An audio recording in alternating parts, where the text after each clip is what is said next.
After being launched in February of 1942, the Uss O'Bannon, destroyer numbered DD-450, would go on to become the most decorated destroyer in World War II.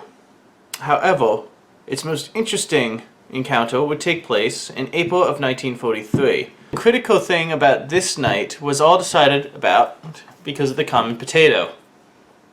No, it had nothing to do with them eating it, actually.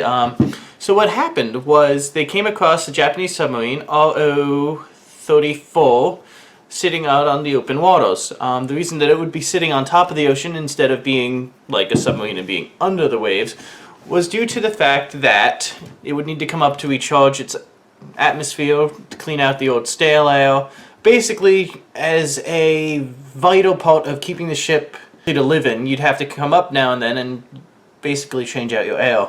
So the O'Bannon stumbled upon RO-34 in the early hours of the morning. So it was about dusk, lighting wasn't the best. Initially, the captain of the O'Bannon decided to ram the submarine. This would pretty much just guarantee a kill. However, as they were approaching at high speed, the captain realized that there was a chance that the submarine might be a mine layer.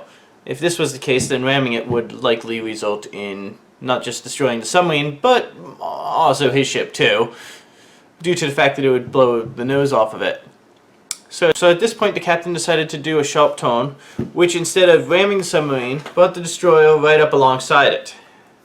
This posed a problem. Japanese crewmen were sleeping on the deck of the submarine in order to enjoy the fresh air, and also it gets stifling hot in a submarine. I don't know if you've ever been on a submarine of a World War II era, but they're very cramped, very tight, very hot. So they were sleeping on deck because it was a lot nicer out. So they wake up and see a U.S. destroyer right next to them. Unfortunately for the U.S. destroyer, they were too close to aim their guns at the submarine.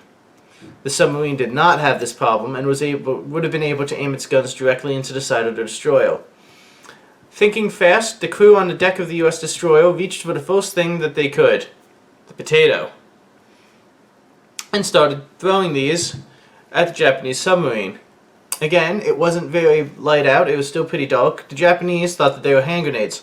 So instead of running for their gun, they were reaching for the potatoes and chucking them back into the ocean to preserve their own life. During this, the commander of the O'Bannon used the situation and the opportunity it created to gain enough distance between him and the submarine that he was able to use the guns of his ship against the Japanese submarine. The Japanese submarine attempted to escape by diving under the water. However, the USS O'Bannon finished the job with its depth charges and would go on to fight in several more battles of World War II. Remember, don't take anything for granted, even if it is just a potato. Because one day, a potato can change the course of a battle.